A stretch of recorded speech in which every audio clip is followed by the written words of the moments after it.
Hey guys, welcome back to the channel. And I wanted to talk real quick about Lucid and why I think that they might be a powerhouse in the year 2025. Now, it's no big secret that their Q2 earnings were trash, and they had to cut the vehicle production down by 50%. It's no. I mean, it's going to happen. Things like that happen with production. It's a new startup company. They're running into pitfalls. I mean, such is life. But the thing is, I don't think Tesla needs to be they need to be compared to Tesla just yet. Tesla's been out for a while, and hell, in the beginning, Tesla was like a $5-6 stock for like 3 or 4 years. I was looking at it earlier on some of their stats from way back. So Tesla has been where this company's been. Now, dealing with the car industry and stuff like that, they all follow a certain pattern. You know what I mean? So it's like a lot of the pitfalls Tesla then went through, they got to go through. But I think Tesla is not the one you should be comparing them to. Like I said, I think it's Rivian. Rivian is closer to, them catching than Tesla. So a lot of people compare Tesla, and I don't even think it's close. I mean, EV is still in its infancy stage. I mean, Tesla's making good cars, but in 10 years, the technology would be totally different than it is right now. Everybody be like, damn, the old Tesla Model S and all of those other things, or the Lucid Sky, man, that's a corny car now because technology flips so much. So I mean, I wouldn't get caught up in that. Number one is they only have one factory. you, Tesla got factories all over. They only have one factory, so you can't. It's no comparison. And like I said, it's a new company. They're trying to get their feet wet. Half of the factory's not even built yet, guys. I mean, come on. And it's no surprise that they had the slowdown of production. I mean, the building ain't even built yet. I mean, that's one thing. Another thing, and once I think that cranks up, they'll be better off. I mean, so I'm a Lucid investor. I have a small stake, granted, but I mean, I have patience. I mean, I'm not thinking about it like it's the end of the world. You're not going to make all the earnings. You're not. And I mean, stuff like this happens. And it's not due to them. It's due to there's a chip shortage right now. Semiconductors and all that stuff. I mean, so everybody's suffering. Even the companies making the chips, they can't source the stuff. So I mean, it is what it is. But that's just one, reason I was thinking about it. Another reason is, how can I say this? The road of technology has already been paved for them. So a lot of stuff that Tesla had to go through and all these other companies, it's already out there. You can get on there, like people talking about this, the news is already out there. So like, all they got to do is just follow the pattern. Now, give or take, they might have to do some of the research, but most of the stuff is already out there for them to do. And what's to say? And I mean, these are $1 million companies. So somebody got a Tesla and they went and took the Tesla apart and tried to figure out certain things. And, oh, this is how they do this. This is how they. I mean, they've done that already. That's R&D. So I mean, the road is already paved. So if anything, the one who's paving the road is Tesla. So if they run into any type of snafus that slow them down, Rivian and Lucid is coming right behind them. You got to be crazy if you think in 10 years Tesla still might be running the show. They might have the best looking cars, but you got to remember, in the automotive industry, when you're dealing with EV and stuff, all these cars got thousands of horsepower.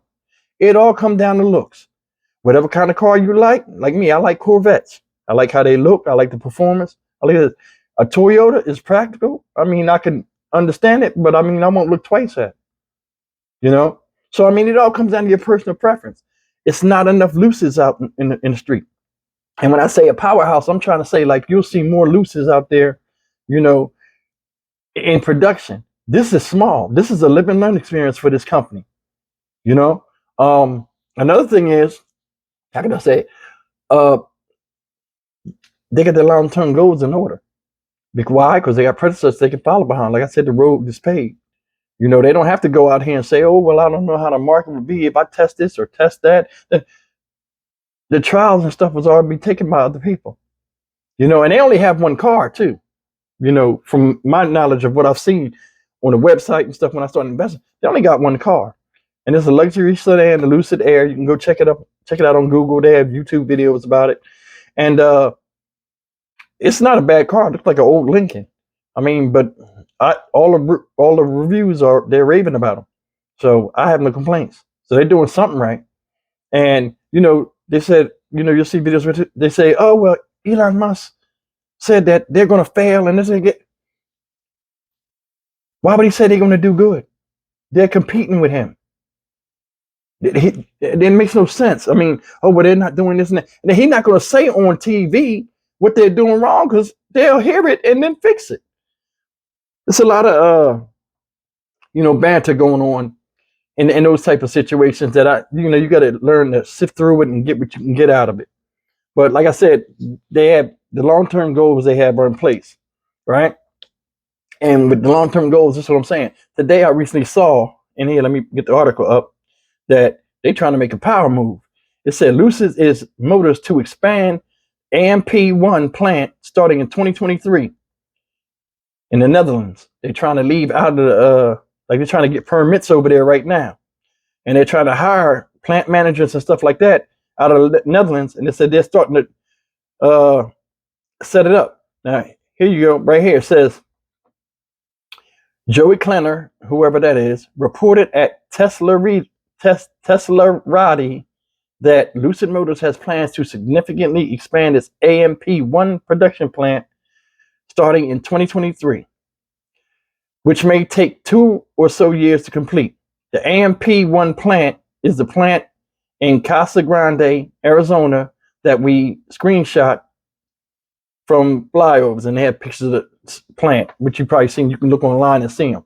But this is the plant that's here. And this is not talking about them going to the Netherlands, right? Now, the reason why they brought this up is, like I was saying, they only have built one part of the plant. And they got a small parking lot where they taking delivery and like parking the cars over there. So you can look on Google and you can see the aerial view. They probably got like 30 or 40 cars out there. But it doesn't deter you from investing if you really believe in what you see with the company. Now, it says that they're planning to go to the Netherlands, right?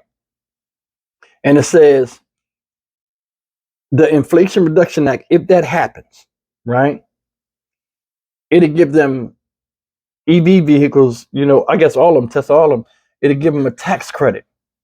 So that'll be more money they can put in the R&D, or more money they can go into sourcing some of these parts that they're missing. But, as far as the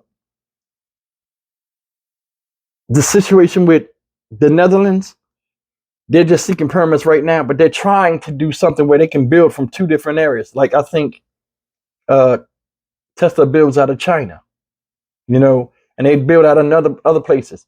They must have realized, they must have said to themselves, okay, look, for us to kick these things out, we might have to go somewhere else. Now, when companies move to other countries, a lot of times it's tax-based or it's, money-based, to where, okay, if we are here with the price of, their GDP over here and the price of what currency is, we should be able to push out more units. So it's a strategic move, but it's a good move altogether. So, I mean, you guys, if you want, I mean, you can take it. I mean, it's over the internet. I just seen the story now, but that's a good thing for Lucid Motors. As an investor, I mean, I hope it comes to fruition, and I hope they get back on track soon. But yeah, I mean, in it's 2022. In 3 years, we're not even gonna be talking. We're gonna be looking back at this and probably laughing about it. But I think they're gonna catch Rivian. Rivian's already up there. But I think they're going to catch a Rivian first. Tesla's down the road. I don't even think you can see them right now, or they shouldn't even be in the same conversation, except for the subject that they're both EV vehicles. But yeah, I just wanted to chime in real quick, talk a little bit about it. As the story comes out, I guess I'll try to do another video. But yeah, they're trying to start something in 2023. They're trying to get permits and start hiring people and build a plant in the Netherlands for their production problems, I guess. But yeah, as it comes on, we talk more about it. But listen, guys, leave me a comment. Tell me what you think. Tell me if you looked it up and seen it, or you heard anything about the Netherlands. You might know something that I don't know. But yeah, we'll see how it goes. Like I said, leave a comment, tell me about it, and I'll see you in the next video. And remember to like and share the video, help the channel grow. And I'll see you in the next video. Take care.